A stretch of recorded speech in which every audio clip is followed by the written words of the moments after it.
देखो new chapter अपन start कर रहे हैं बिल्स ऑफ एक्सचेंज। देखो बिल्स ऑफ एक्सचेंज क्या होता है, क्या कंसेप्ट होता है। देखो सपोज करो आपके दो पर्सन है एक्स और वाई।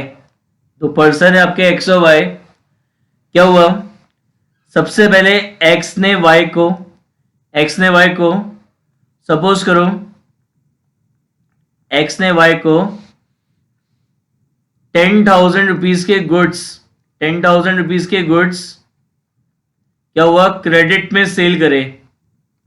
क्रेडिट में क्या करे, सेल करे ऑन 1 अप्रैल 2019 को। सबसे पहले क्या हुआ, एक्स ने वाई को सपोज करो 10,000 रुपीज के गुड्स क्रेडिट पे सेल करे ऑन 1 अप्रैल 2017 को। अब वाई ने एक्स को प्रॉमिस किया कि आफ्टर 2 मंथ्स के बाद वो क्या करेगा, इसका पेमेंट कर देगा। लेकिन एक्स को लग रहा है कि अभी 2 महीने बाद मैं वाई के पास जाऊं और वाई मेरे को पेमेंट करने से मना कर दे, तो मेरे पास तो कोई प्रूफ ही नहीं है कि वाई ने मुझसे इतने रुपए गुड्स परचेज किए थे। तो इसलिए एक्स क्या करेगा, एक्स एक स्टैम्प पेपर लेगा। उस स्टैम्प पेपर पे जो भी इनके बीच में टर्म्स एंड कंडीशन डिसाइड हुई है, जो भी आपस में टर्म्स एंड कंडीशन डिसाइड हुई है, वो सब इस स्टैम्प पेपर पे लिखेगा। और स्टैम्प पेपर पे लिख के ये स्टैम्प पेपर किसको भिजवा देगा, वाई को भिजवा देगा। अब वाई ये स्टैम्प पेपर देखेगा और उसको लगेगा इस स्टैम्प पेपर में वही सारी टर्म्स एंड कंडीशन लिखी जो हमारे बीच में आपस में डिसाइड हुई थी। तो वाई क्या करेगा, स्टैम्प पेपर पे साइन करेगा। साइन कर रहा है मतलब वो इन सारी टर्म्स एंड कंडीशन को एक्सेप्ट कर रहा है, ठीक है ना। तो इन सारी टर्म्स एंड कंडीशन को एक्सेप्ट करके वाई क्या करेगा, वाई वापस ये स्टैम्प पेपर, वाई वापस क्या करेगा, ये जो स्टैम्प पेपर है,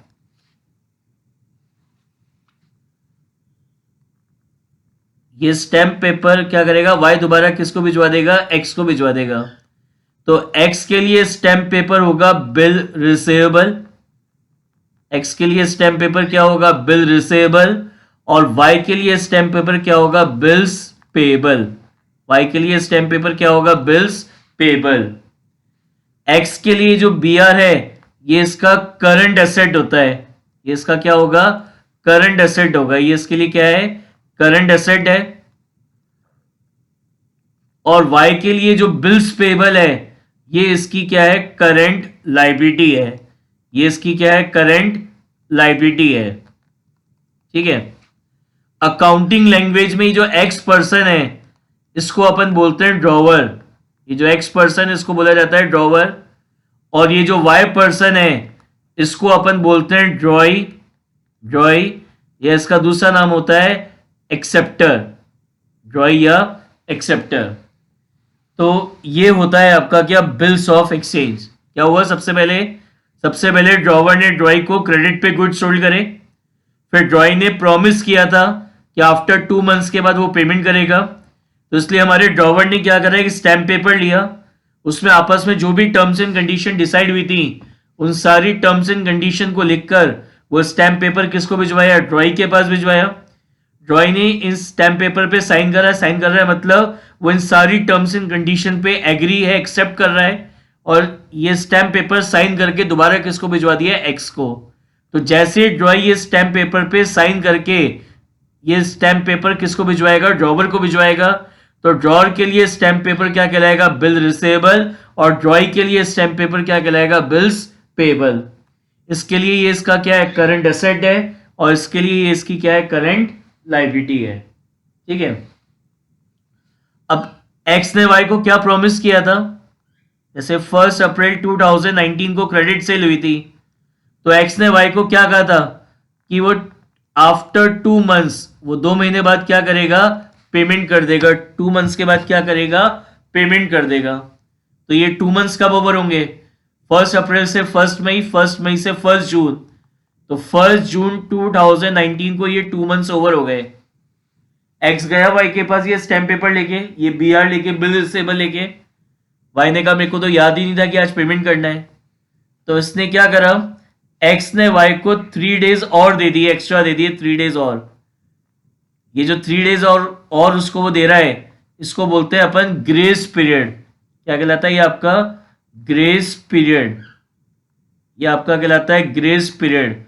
तो 3 डेज ऐड करने के बाद ये डेट क्या आ गई, 4 जून 2019 ये आपकी डेट आ गई। तो ये बिल की क्या कहलाती है, ड्यू डेट, और इसी को अपन क्या बोल देते हैं, मैच्योरिटी डेट। इसी को अपन बोलते हैं मैच्योरिटी डेट, ठीक है ना। अब ये जो आपके बीआर होते हैं, बिल्स पेबल होते हैं, चेक्स होते हैं, डीडी होते हैं, ये सब आपके नेगोशिएबल इंस्ट्रूमेंट्स कहलाते हैं। तो इनके लिए एक अलग से एक्ट बना रखा है जिसका नाम है नेगोशिएबल इंस्ट्रूमेंट एक्ट 1861। इसका नाम है आपका क्या, नेगोशिएबल इंस्ट्रूमेंट एक्ट 1881। तो इस नेगोशिएबल इंस्ट्रूमेंट एक्ट की अगर मैं बात करता हूं तो ये जो 1 जून है ये बिल की कहलाती है due date as per the act. और 3 डेज ये भी उस एक्ट में लिखे हुए, इस लॉ में लिखे हुए हैं। तो 3 डेज ऐड करने के बाद ये जो डेट आती है कहलाती है मैच्योरिटी डेट। लेकिन अपनी बुक में क्या हो रखा है, अपनी जो बुक्स हैं अभी 11th क्लास है आपकी, उसमें ये जो 3 डेज ऐड करके जो डेट आ रही है 4 जून, इसी को अपन क्या बोल देते हैं, ड्यू डेट, और इसी को बोल देते हैं मैच्योरिटी डेट। लेकिन अगर लॉ की अगर अपन बात करते हैं तो ये जो भी टाइम पीरियड है बिल का, वो टाइम पीरियड ऐड करके जो डेट है वो ड्यू डेट कहलाती है, और उसमें जो अपन ग्रेस पीरियड ऐड कर देते हैं वो मैच्योरिटी डेट कहलाती है। लेकिन अभी आप 11th क्लास में आप यही मान के चलो, ये जो 3 डेज ऐड करके जो डेट आप निकाल रहे हो यही ड्यू डेट है, और यही आपकी क्या है, मैच्योरिटी डेट है, ठीक है। अब बिल की ड्यू डेट या मैच्योरिटी डेट निकालते समय आपको 4 बातों का ध्यान रखना है। सबसे पहली बात कि अगर बिल की ड्यू डेट या मैच्योरिटी डेट पे कोई नेशनल हॉलीडे आ रहा है, क्या आ रहा है, कोई नेशनल हॉलीडे आ रहा है। नेशनल हॉलीडे कौन कौन से होते हैं, नेशनल हॉलीडे होता है एक तो 26 जनवरी, 15 अगस्त और 2 अक्टूबर, ये 3 हमारी नेशनल हॉलीडे होती हैं। तो अगर बिल की ड्यू डेट या मैच्योरिटी डेट पे यानी 3 डेज ऐड करने के बाद अगर बिल की ड्यू डेट पे कोई नेशनल हॉलीडे आ रहा है तो एक दिन पहले की जो डेट होगी उसको बिल की ड्यू डेट या मैच्योरिटी डेट अपन कंसिडर करेंगे। जैसे बिल की ड्यू डेट 15 अगस्त आ रही है तो उसको आप क्या मानोगे, 14 अगस्त। बिल की ड्यू डेट 26 जनवरी आ रही है तो उसको आप मानोगे 25 जनवरी, और 2 अक्टूबर आ रही है तो 1 अक्टूबर। एग्जाम में कहीं लिखा हुआ नहीं आएगा कि ये सब नेशनल हॉलीडे है, ये सब अपन बचपन से पढ़ते हुए आ रहे हैं, तो ये अपन को याद रखनी है खुद को। कई बार एग्जाम में क्या होता है, क्वेश्चन ही आ जाता है केवल ये ड्यू डेट निकालने का, और जानबूझ के टीचर वो ऐसी डेट फॉर्म करता है, ऐसा क्वेश्चन फ्रेम करता है कि वहाँ ड्यू डेट क्या आ रही होती है, 26 जनवरी, 15 अगस्त, 2 अक्टूबर आ रही होती है।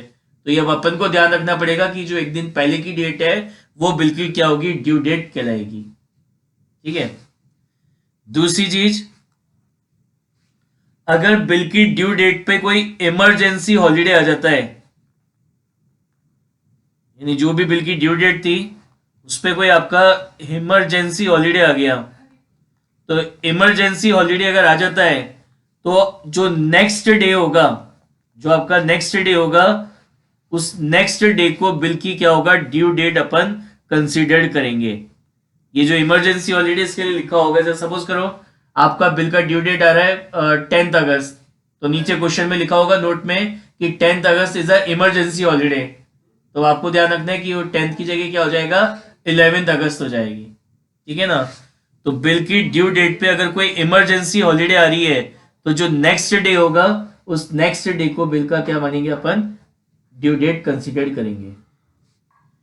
इसी तरीके से अगर क्वेश्चन में आपसे कह रहा है calculate before sight, calculate before sight due date, क्या कह रहा है, calculate before sight due date, तो उस कंडीशन में जैसे अभी आपने निकाला है ना, इसी तरीके से बिल की ये ड्यू डेट या मैच्योरिटी डेट निकालते हैं। तो अगर क्वेश्चन में कहता है calculate before sight due date, तो उस कंडीशन में जिस डेट को ड्रॉवर ये स्टैम्प पेपर ड्रॉइंग को भिजवाता है वहां से बिल का क्या होता है, टाइम पीरियड स्टार्ट होता है, जैसा भी अपन ने ही निकाली है। साइलेंस के केस में भी अपन ऐसे ही निकालते हैं, ठीक है ना, जो अभी अपन ने निकाली है। जैसे इसने यहाँ पे क्या हुआ था, 1 अप्रैल को भिजवा दिया था, तो अपन ने ये जो टाइम पीरियड है वो 1 अप्रैल से काउंट किया है, ठीक है ना। तो अगर बिल की ड्यू डेट, क्वेश्चन में आपसे कहता है calculate before sight due date, तो उस कंडीशन में जिस डेट को ड्रॉवर बिल को वाई के पास भिजवाएगा, ड्रॉइंग के पास भिजवाएगा, वहां से बिल का टाइम पीरियड अपन क्या करेंगे, काउंट करेंगे। और कई बार क्वेश्चन में कहता है calculate after sight due date, question में क्या कहेगा आपसे, calculate after sight due date. तो उस कंडीशन में जैसे इसने तो 1 अप्रैल को भिजवा दिया, लेकिन ड्रॉई ने साइन करके 4 अप्रैल को भिजवाया। कब भिजवाया? 4 अप्रैल को। और क्वेश्चन में आपसे कह रहा है calculate after sight due date. तो जब आफ्टर साइट ड्यू डेट होती है तो जो ड्रॉई होता है वो ड्रॉई क्या करेगा, जिस डेट को साइन करके ये स्टैम्प पेपर ड्रॉवर को देगा, उस डेट से बिल का टाइम पीरियड अपन काउंट करेंगे। जैसे कब दिया? 4 अप्रैल को दिया, तो 2 महीने कब पूरे होंगे? 4 अप्रैल से 4 मई, 4 मई से 4 जून, और 3 दिन ग्रेस पड़ गए, तो 4 + 3 कितना हो गया? 7 जून। तो इस कंडीशन में बिल की जो ड्यू डेट या मैच्योरिटी डेट है वो क्या कहलाएगी? आपकी 7 जून कहलाएगी। तो अगर क्वेश्चन में कह रहा है calculate after sight due date, अगर क्वेश्चन में आपसे कह रहा है calculate after sight due date, तो उस कंडीशन में जिस डेट को ड्रॉई ने बिल को साइन करके ड्रॉवर को भिजवाया, यानी जिस डेट को वाई साइन करके ये स्टैम्प पेपर एक्स को भिजवाएगा, उस डेट से बिल का टाइम पीरियड अपन काउंट करेंगे। जैसे मैंने एग्जांपल लिया कि सपोज करो ये 4 अप्रैल को भिजवा रहा है, तो 4 अप्रैल के 2 मंथ्स कब पूरे होंगे? 4 जून को। फिर 4 जून में अपन क्या करेंगे? 3 डेज ऐड करेंगे ग्रेस पीरियड के, यानी यहाँ पे बिल की ड्यू डेट क्या आ जाएगी? 7 जून। बिल की ड्यू डेट क्या आ जाएगी? 7 जून। समझ में आ गया?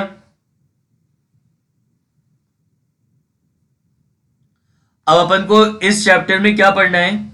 इस चैप्टर में अपन ये पढ़ेंगे कि ये जो भी अभी मैंने आपको चीजें बताई हैं, इन सारी ट्रांजैक्शंस की एक्स और वाई की बुक्स में क्या जर्नल एंट्री पास होगी, in the books of x और वाई, और वी कैन से कि जो ड्रॉवर और ड्रॉई है इनकी बुक्स में क्या जर्नल एंट्री अपन पास करेंगे इन सारी ट्रांजैक्शन की, वो अपन को इस चैप्टर में पढ़ना है। देखो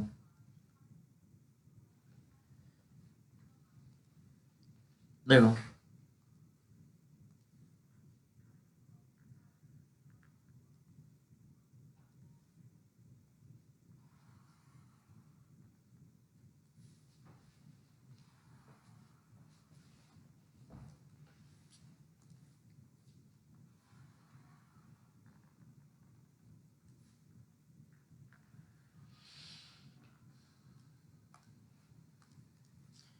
तो ये पहला कॉलम हो गया जर्नल एंट्री।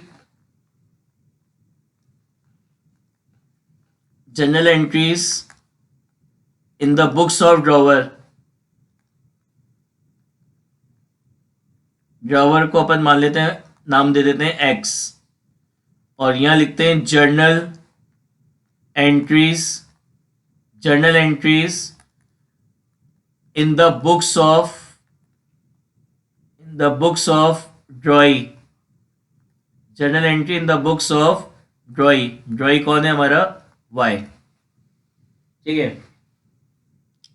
सबसे पहली एंट्री कब होगी? Entry on the date, entry on the date when X sold goods to Y on credit. सबसे पहली एंट्री अपन कब करेंगे? जब एक्स वाई को गुड्स सोल्ड करेगा काय पे? क्रेडिट पे। तो यहाँ पे 2 अकाउंट इफेक्ट होंगे एक्स के यहाँ पे क्या हो रहा है? क्रेडिट सेल हो रही है, और वो क्रेडिट सेल किसको कर रहा है? वाई को। तो एक तो आपका वाई अकाउंट इफेक्ट होगा, और दूसरा कौन सा अकाउंट इफेक्ट होगा? Sales account. तो वाई क्या कर रहा है? वाई पर्सनल अकाउंट नेचर का रूल क्या होता है? Debit the receiver. तो वाई आपसे एक्स से वाई क्या कर रहा है? गुड रिसीव कर रहा है, यानी डेबिट द रिसीवर। और ये सेल करेगा तो इसकी इनकम होगी। इनकम है तो मतलब ये sales account nominal account nature rule होता है, credit all income and gains. तो क्रेडिट सेल की एंट्री होगी Y account debit to sales account. यहाँ पे एंट्री क्या होगी? वाई क्या कर रहा है? क्रेडिट परचेज कर रहा है, तो क्रेडिट परचेज करने की एंट्री क्या हो जाएगी? Purchase account debit to X account. Purchase account debit to X account. तो सबसे पहली एंट्री होगी जब एक्स वाई को गुड सोल्ड करेगा काय पे? क्रेडिट पे।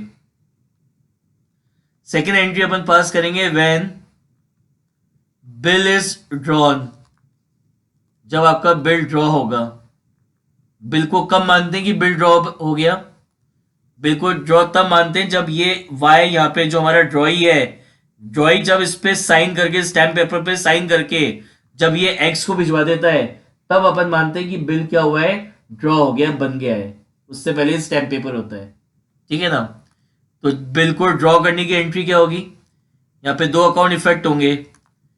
एक तो आपका बिल रिसीवेबल अकाउंट इफेक्ट होगा, एक तो आपका बिल रिसीवेबल अकाउंट इफेक्ट होगा, एक वाई अकाउंट। बिल रिसीवेबल आपका क्या है, असेट है।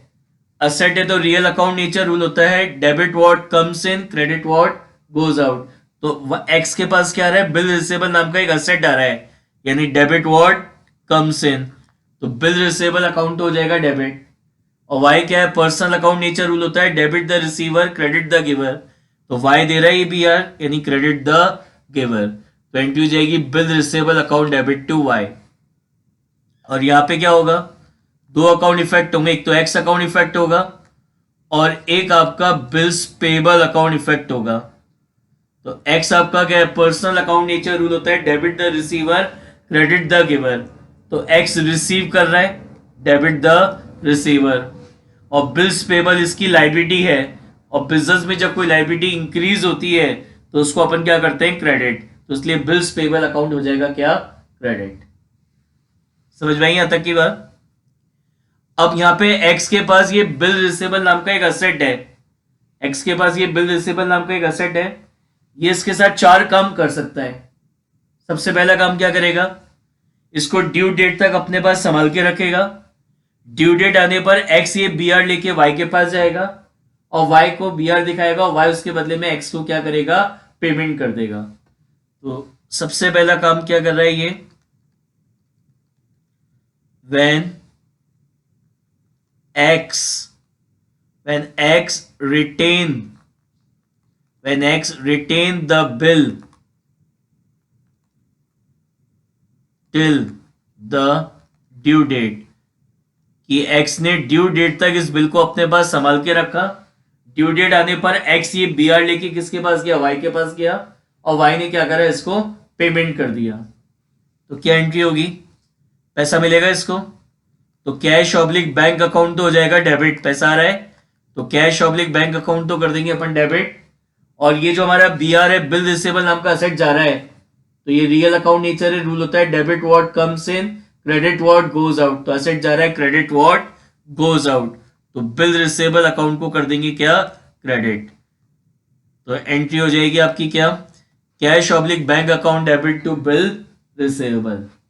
और यहां पे वाई ने क्या करा, वाई ने अपने जो बिल्स पेबल नाम की लाइबिलिटी थी इसका पेमेंट कर दिया ड्यू डेट पे। तो यहां पे दो अकाउंट इफेक्ट होंगे, एक तो आपका बिल्स पेबल अकाउंट इफेक्ट होगा, bills payable.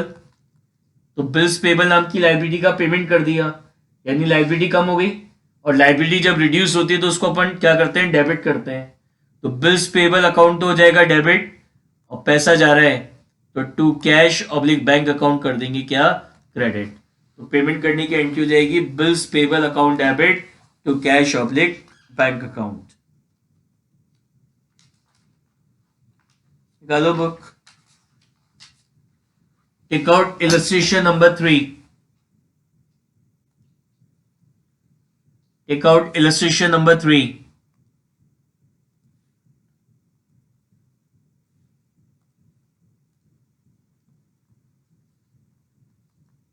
Illustration number 3, page number 18.8, page number 18.8।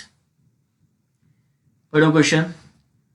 On 1st January 2019, X sold goods to Y for rupees 50,000. On the same date, X draw a bill for on Y for rupees 50,000 due after 3 months. Y accept the bill and return it to X. X retain the bill till the due date and Y meet the bill on the due date। और Y ने due date पे क्या करा, payment कर दिया। अब अपन को इसकी जर्नल एंट्री पास करनी in the books of both the parties, यानी X और Y की बुक्स में इसकी अपन को जर्नल एंट्री पास करनी है।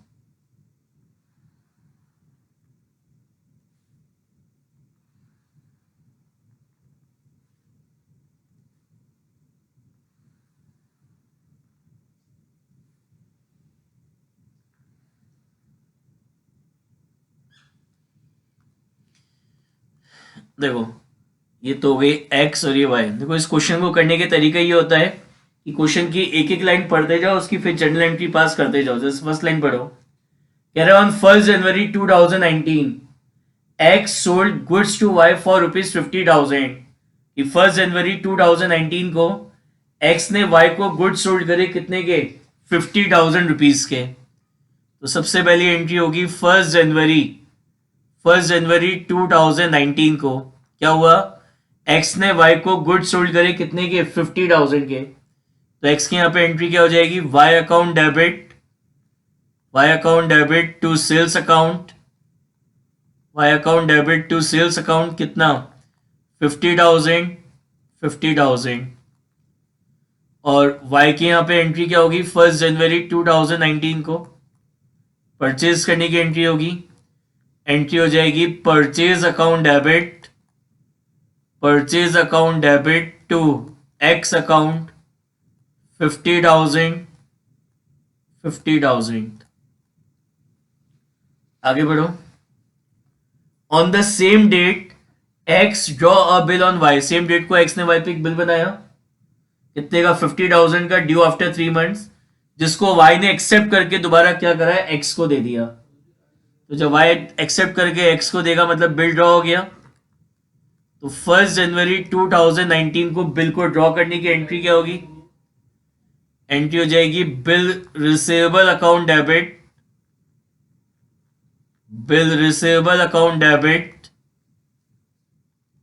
टू वाई कितना? 50,000।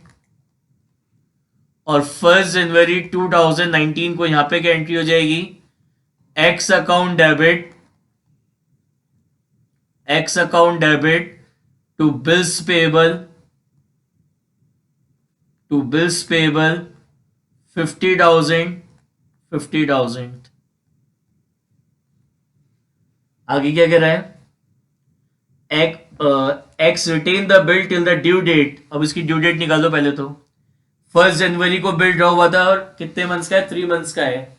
तो 1 जनवरी से 1 फरवरी, 1 मार्च, 1 अप्रैल, तो 1 अप्रैल को 3 महीने हो गए और 3 दिन ग्रेस पीरियड के।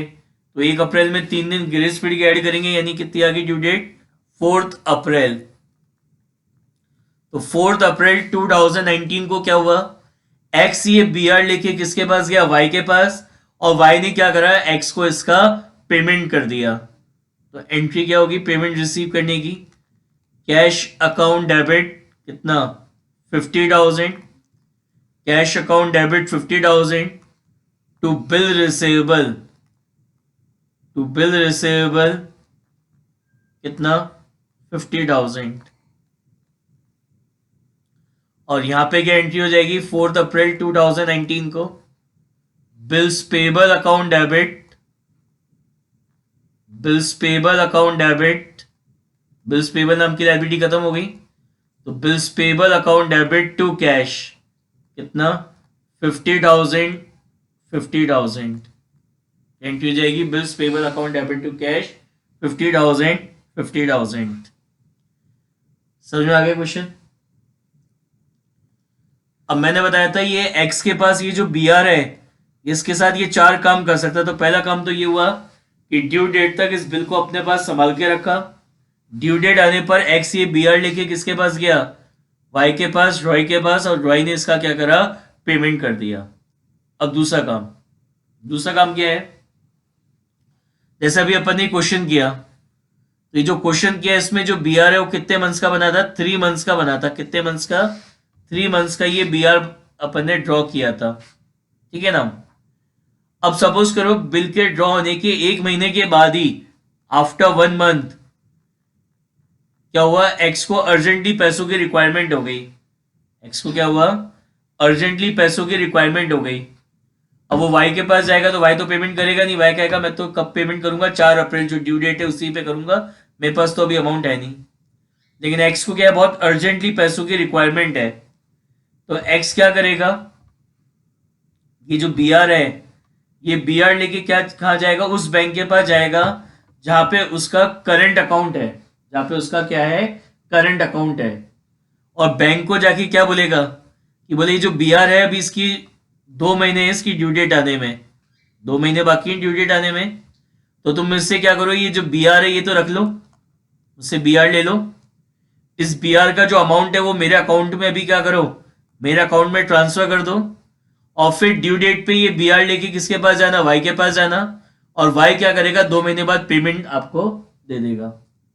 अब बैंक कहेगा मैं क्यों करूं ये काम, तो एक्स बैंक को क्या बोलेगा कि बोले मैंने आपका 2 महीने के लिए पैसा यूज करा है, तो आपके 2 महीने का जो भी इंटरेस्ट बनता है, 2 महीने का जो भी इंटरेस्ट बनता है वो इंटरेस्ट का अमाउंट मुझसे ले लो, और बाकी का अमाउंट क्या करो, आप मेरे को पे कर दो। तो जैसे सपोज करो 50,000 का बी आर था, बैंक ने 2 महीने का इंटरेस्ट निकाला, सपोज करो 1,000 रुपये आया, तो यानी रिमेनिंग कितना बचा, 49। तो क्या होगा, एक्स एक्स क्या करेगा, ये 50,000 रुपीज का जो बी आर है, 50,000 रुपीज का ये जो बी आर है वो किसको दे देगा, बैंक को दे देगा। बैंक क्या करेगा, 50,000 में से उसके 2 महीने का जो भी इंटरेस्ट का अमाउंट बनता है वो डिडक्ट करेगा। जैसे सपोज करो 1,000 बनता है, तो जो रिमेनिंग अमाउंट होगा इंटरेस्ट का अमाउंट लेस करके जो रिमेनिंग अमाउंट है वो पैसा क्या करेगा, एक्स के करंट अकाउंट में, उसके यहाँ पे जो उसका करंट अकाउंट है उस करंट अकाउंट में क्या करेगा, ट्रांसफर कर देगा। ठीक है। और फिर क्या होगा, जब भी इस बिल की ड्यू डेट आएगी तो ड्यू डेट पे ये बी आर किसके पास होगा, ड्यू डेट पे ये बी आर होगा किसके पास, बैंक के पास। तो बैंक ये बी आर लेके किसके पास जाएगा, वाई के पास। और वाई क्या करेगा, बैंक को इसका क्या करेगा, पेमेंट कर देगा। तो ये जो पूरा काम है इसको बोलते हैं डिस्काउंटिंग ऑफ बिल। इसको क्या बोलते हैं अपन, डिस्काउंटिंग ऑफ बिल। तो दूसरा काम हो गया, when bill is discounted, when bill is discounted from bank, जब बिल को अपन क्या करते हैं, बैंक से डिस्काउंट कराते हैं। तो जिस भी डेट को आप बिल को अपने बैंक से डिस्काउंट कराओगे तो यहां पे 3 अकाउंट इफेक्ट होंगे। एक तो बैंक अकाउंट, एक बैंक जो आपसे इंटरेस्ट चार्ज कर रहा है उसको बोलते हैं डिस्काउंट चार्जेस, तो discount charges account, discount charges account, और एक आपका bill receivable account. Bank account क्यों इफेक्ट हुआ कि बैंक क्या करेगा, जो भी अमाउंट है बी आर का उसमें से अपना इंटरेस्ट लेस करके आपके पैसा आपके अकाउंट में ट्रांसफर करेगा। तो आपका बैंक अकाउंट आपके बैंक से पैसा रिसीव कर रहा है, यानी डेबिट द रिसीवर, तो इसलिए बैंक अकाउंट डेबिट हो गया। ये जो बैंक ने इंटरेस्ट चार्ज करा है उसको अपन बोल रहे हैं डिस्काउंट चार्जेस। तो ये एक्स के लिए तो खर्चा है, एक्सपेंस है, एक्सपेंस है तो नॉमिनल अकाउंट नीचे क्या रूल होता है, debit all expense, credit all income and gains. तो डेबिट ऑल एक्सपेंस, तो डिस्काउंट चार्जेस हो गए डेबिट। और ये जो बी आर के नाम का असेट था ये कहा जा रहा है, ये अभी बैंक के पास जा रहा है, यानी क्रेडिट व्हाट गोज आउट। तो जिस भी डेट को बिल को बैंक से डिस्काउंट कराएंगे तो ये एंट्री पास होगी बैंक अकाउंट डेबिट। ये एंट्री अपन यहाँ पे अमाउंट कौन सा आएगा, जो भी बैंक ने इंटरेस्ट चार्ज करा है वो इंटरेस्ट लेस करके जो भी रिसीव हुआ उससे। डिस्काउंट चार्जेस अकाउंट डेबिट यहाँ पे क्या आएगा, जो बैंक ने इंटरेस्ट चार्ज करा है वो। और टू बी आर यहाँ क्या आएगा, जो भी टोटल अमाउंट है बी आर का वो अपन यहाँ लिखेंगे। ठीक है, जो भी टोटल अमाउंट है बी आर का वो अपन यहाँ लिखेंगे। और जिस डेट को अपन बिल को बैंक से डिस्काउंट कराएंगे उस डेट को यहाँ पे वाई की बुक्स में कोई एंट्री पास नहीं होगी। जिस भी डेट को बिल को बैंक से डिस्काउंट कराएंगे उस डेट को वाई की बुक्स में अपन कोई एंट्री पास नहीं होगी। ठीक है, देखो एक क्वेश्चन करते हैं। Take out illustration number 6. Take out illustration number 6. Page number 18.12. Illustration number 6. Page number 18.12.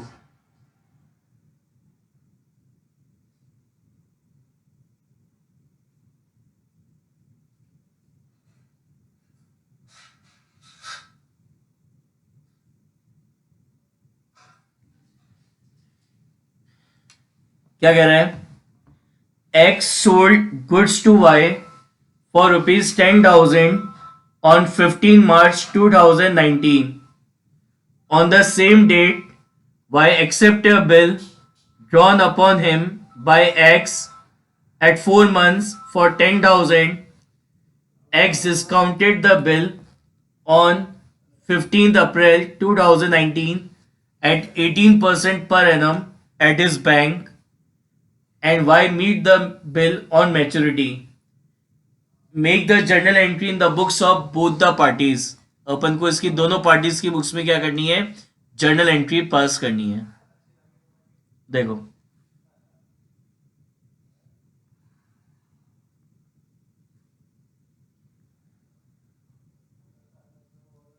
देखो दो पार्टीज हैं. कौन? एक तो है आपका X और एक है आपका Y. तो सबसे पहले क्या हुआ है? X sold goods to Y for ₹10,000 on 15 March 2019. तो सबसे पहले 15 मार्च 2019 को X ने Y को गुड सोल्ड करे. कितने के गुड सोल्ड करे? 10,000 के गुड सोल्ड करे. तो यहाँ पे एंट्री क्या हो जाएगी आपकी? Y account debit to sales account. Y account debit to sales account. कितना? 10,000 10,000. Y account debit to sales account 10,000 10,000. ठीक है. और यहां पे क्या एंट्री होगी पास? यहां पे एंट्री हो जाएगी 15 मार्च को. परचेज अकाउंट डेबिट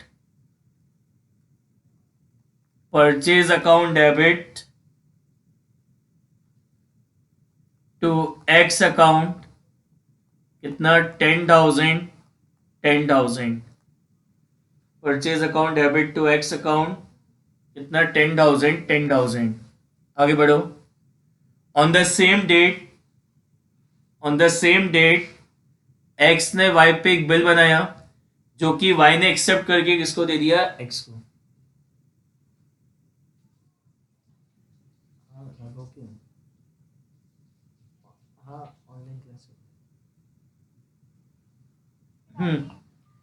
तो क्या हुआ?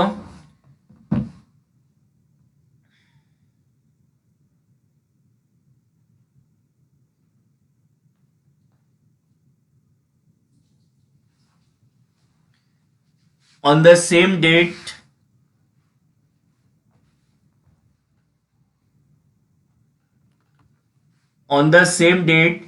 X ने Y पे एक बिल बनाया जो कि Y ने एक्सेप्ट करके किसको दे दिया? X को दे दिया. तो 15 मार्च को बिल को ड्रॉ करने की एंट्री पास करेंगे 15 मार्च 2019 को. तो बिल को ड्रॉ करने की एंट्री क्या हो जाएगी? Bill receivable account debit to Y. कितना? 10,000. और यहां पे एंट्री पास करेंगे 15 मार्च को बिल को ड्रॉ करने की. क्या? X account debit to bills payable. कितना? 10,000. आगे क्या कह रहा है? X discounted the bill on 15 April 2019. क्या हुआ? 15 अप्रैल 2019 को X ने इस बिल को बैंक से डिस्काउंट करा लिया. अब ये बिल कितने महीने का बना था? 4 महीने का बना था. कब बना था? 15 मार्च को. और ये बिल को बैंक से डिस्काउंट कब करा रहा है? 15 अप्रैल को. यानी कितने महीने पहले डिस्काउंट करा रहा है? 3 महीने पहले डिस्काउंट करा रहा है. या फिर अपन ऐसे बोल सकते हैं X क्या करेगा? बैंक का पैसा कितने महीने के लिए यूज करेगा? 3 महीने के लिए यूज करेगा. यानी 15 अप्रैल को X ये BR लेके किसके पास गया? बैंक के पास गया. बैंक को जाके क्या बोला कि ये BR रख लो, 3 महीने बाद इसकी ड्यू डेट आएगी. ड्यू डेट आने पर ये BR लेके Y के पास जाना, Y क्या करेगा? इसके बदले में पेमेंट कर देगा. यानी X बैंक का पैसा 3 महीने के लिए यूज कर रहा है. यानी बैंक कितने महीने का इंटरेस्ट चार्ज करेगा? 3 मंथ्स का. तो 10,000 रुपीज का BR है. रेट ऑफ इंटरेस्ट क्वेश्चन में दे रखी है 18% पर एनम, लेकिन साल भर का नहीं चाहिए. कितने मंथ्स का इंटरेस्ट निकालेंगे? 3 मंथ्स का. समझ में आए? 3 मंथ्स कैसे आए? अभी बिल बिल कितने महीने का बना था? 4 मंथ्स का। बिल को बैंक से डिस्काउंट कब करा रहे हैं? 15 अप्रैल, मतलब ये 1 महीना ही हुआ है। तो अभी बिल की ड्यू 15 अप्रैल के बाद, 15 अप्रैल के बाद बिल की ड्यू डेट आने में कितने महीने बाकी हैं? 3 महीने। यानी बैंक का पैसा 3 महीने के लिए यूज हो रहा है, तो इसलिए 3/12 हुआ। तो ये जो इंटरेस्ट का अमाउंट है ये आएगा आपका कितना? 450। तो बैंक क्या करेगा? 10,000 रुपीज का BR ले लेगा, उसमें से 450 रुपीज का इंटरेस्ट चार्ज करके जो बाकी का अमाउंट है, जो रिमेनिंग अमाउंट है, वो पैसा बैंक क्या करेगा? एक्स के अकाउंट में ट्रांसफर कर देगा। तो एंट्री क्या हो जाएगी आपकी? Bank account debit. Bank account debit कितना अमाउंट मिलेगा? 9,550। Discounting charges account debit, discounting charges account debit कितना इंटरेस्ट चार्ज कर लिया बैंक ने? 450 का। और BR जा रहा है तो टू बिल रिसेवेबल कितने का BR चला गया? 10,000 रुपीज का BR चला गया। और 15 अप्रैल को वाई के यहां पे कोई एंट्री पास नहीं होगी। ठीक है ना? अब क्या कह रहा है आगे? Y meet the bill on maturity. अब इसकी ड्यू डेट निकालो। 15 मार्च को बिल बना था 4 मंथ्स के लिए, तो 15 मार्च से 15 अप्रैल, 15 मई, 15 जून, 15 जुलाई। 15 जुलाई को 4 महीने हो गए, उसके बाद 3 दिन ग्रेस पड़ गए कि 15 और 3 कितने हो गए? 18। तो 18 जुलाई को ये BR किसके पास था? बैंक के पास। तो बैंक ये BR लेके किसके पास गया? वाई के पास। और वाई ने क्या करा? इसका पेमेंट कर दिया किसको? बैंक को। तो 18 जुलाई को, 18 जुलाई को यहाँ पे एंट्री क्या होगी? इस बिल्स पेबल के पेमेंट की एंट्री अपन पास करेंगे। तो एंट्री हो जाएगी bills payable account debit, bills payable account debit to bank या कैश। कितना? 10,000, 10,000। और इस डेट को, जिस डेट को ये मैच्योरिटी पे इसका पेमेंट कर रहा है, उस डेट को एक्स के यहाँ पे कोई एंट्री पास नहीं होगी, क्योंकि ये BR एक्स ने तो 15 अप्रैल को बैंक को दे दिया था। तो ड्यू डेट पे ये BR लेके कौन गया है? बैंक गया वाई के पास। और वाई ने क्या करा? बैंक को पैसा दिया, और बैंक ने वो पैसा लेके अपने पास रख लिया। ठीक है?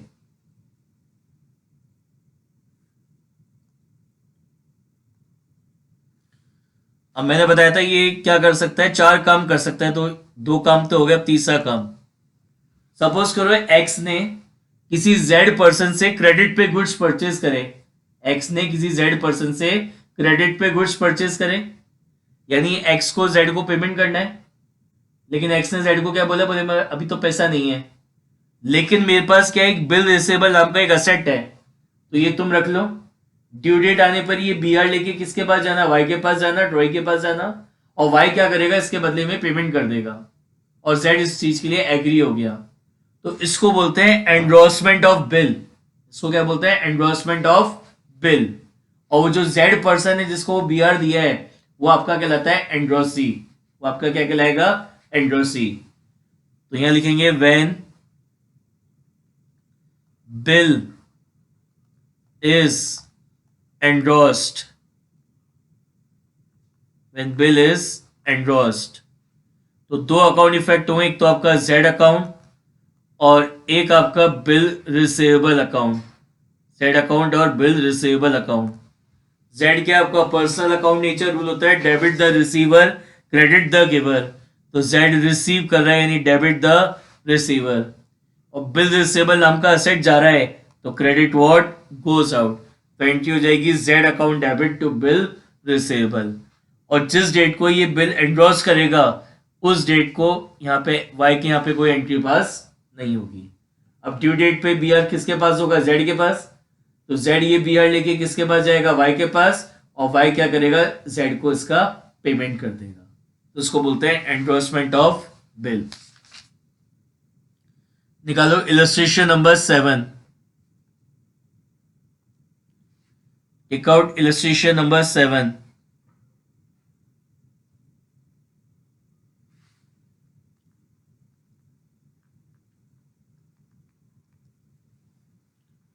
क्या कह रहा है?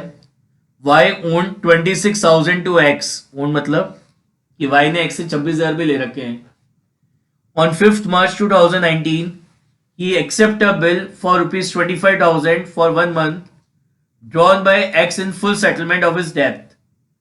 X allowed rupees 1,000 as a discount. X endorsed the bill to his creditor Z immediately. The bill was duly met on the due date. Pass the journal entry in the books of all the three parties. अपन को तीनों parties की books में क्या करनी है? Journal entry पास करनी है.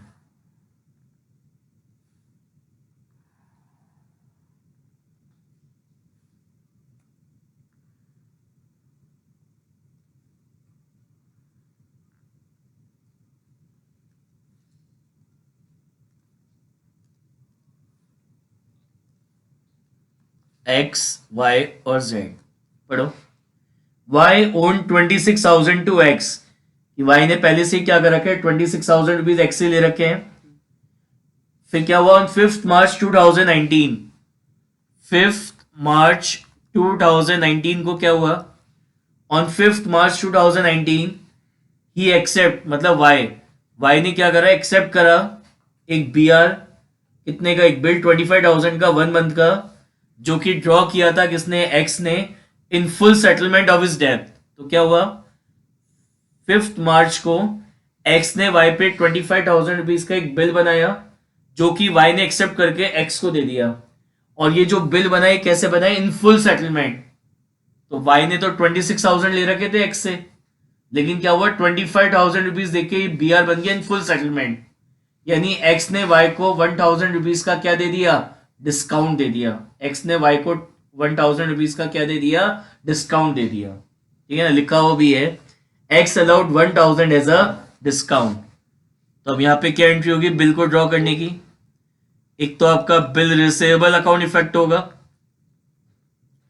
एक्स ने वाई को डिस्काउंट दिया है तो डिस्काउंट अलाउड अकाउंट इफेक्ट होगा. डिस्काउंट अलाउड अकाउंट इफेक्ट होगा एक वाई. तो बिल रिसीवेबल नाम का एसेट आ रहा है तो डेबिट व्हाट कम्स इन. तो बिल रिसीवेबल अकाउंट डेबिट कितना बी आर आ रहा है? 25,000. ये जो डिस्काउंट एक्स ने वाई को दिए उसके लिए एक्सपेंस है, और एक्सपेंसेस को क्या करते हैं? डेबिट. तो डिस्काउंट अलाउड अकाउंट डेबिट कितना? 1,000 टू वाई. कितना सेटलमेंट हो गया वाई से? 26,000 का सेटलमेंट हो गया. 5 मार्च को यहां पे क्या एंट्री होगी? 5 मार्च 2019 को यहां पे एंट्री क्या होगी? तो आपका एक्स अकाउंट इफेक्ट होगा, एक आपका बिल्स पेबल अकाउंट इफेक्ट होगा, और एक आपका डिस्काउंट रिसीव अकाउंट इफेक्ट होगा. ये डिस्काउंट रिसीव कर रहा है तो एक्स आपका क्या है? पर्सनल अकाउंट नेचर रूल होता है debit the receiver credit the giver. तो एक्स रिसीव कर रहा है debit the receiver. Bills payable क्या है? लाइबिलिटी है, और बिजनेस में जब कोई लाइबिलिटी इंक्रीज होती है तो उसको अपन क्रेडिट करते हैं. तो कितने का बिल्स पेबल बना था? 25,000 का. और वाई ने ये डिस्काउंट रिसीव करा है एक्स से, तो वाई के लिए डिस्काउंट रिसीव उसकी इनकम हो गई. इनकम है तो नॉमिनल अकाउंट नेचर रूल होता है debit all expense credit all income and gains. तो credit all income and gains कितना? 1,000. और एक्स से कितना सेटलमेंट हो गया? 26,000 रुपीज का. ठीक है, आगे बढ़ो. X endorse the bill to his creditor Z immediately. X ने क्या करा? ये जो उसके पास बीआर था, ये बीआर उसने इमीडिएटली अपने किसी क्रेडिटर जेड को दे दिया. यानी एक्स ने ये जो बीआर था वो एंडोर्स कर दिया किसको? जेड को. तो एंडोर्समेंट की एंट्री क्या होगी? Z account debit to bill receivable. Z account debit to bill receivable.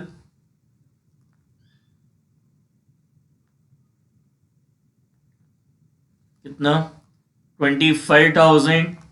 25,000. यहां पे कोई एंट्री नहीं होगी. यहां पे क्या एंट्री हो जाएगी? 5 मार्च 2019 को पीआर को रिसीव करेंगे तो bill receivable account debit, bill receivable account debit to Y. कितना? 25,000. 25,000. ठीक है. अब क्या कह रहा है? The bill were duly met on the maturity. अब इसकी ड्यू डेट निकालो. 1 मंथ का बिल बना था तो 5 मार्च से 5 अप्रैल 5 अप्रैल में 3 दिन ग्रेस पीरियड की जो ऐड करेंगे कितना आ जाएगी 8 अप्रैल। तो 8 अप्रैल को ये बी आर किसके पास था, जेड के पास। तो जेड ये बी आर लेके किसके पास गया, वाई के पास, और वाई ने क्या करा, जेड को इसका पेमेंट कर दिया। तो 8 अप्रैल 2019 क्या एंट्री होगी, अपने बिल्स पेबल का पेमेंट कर रहा है। तो bills payable account debit to bank कितना 25,000 और यहाँ क्या एंट्री होगी 8 अप्रैल 2019 को ऐसा आ रहा है। तो bank account debit to bill receivable कितना 25,000। ठीक है, समझ में आई बात।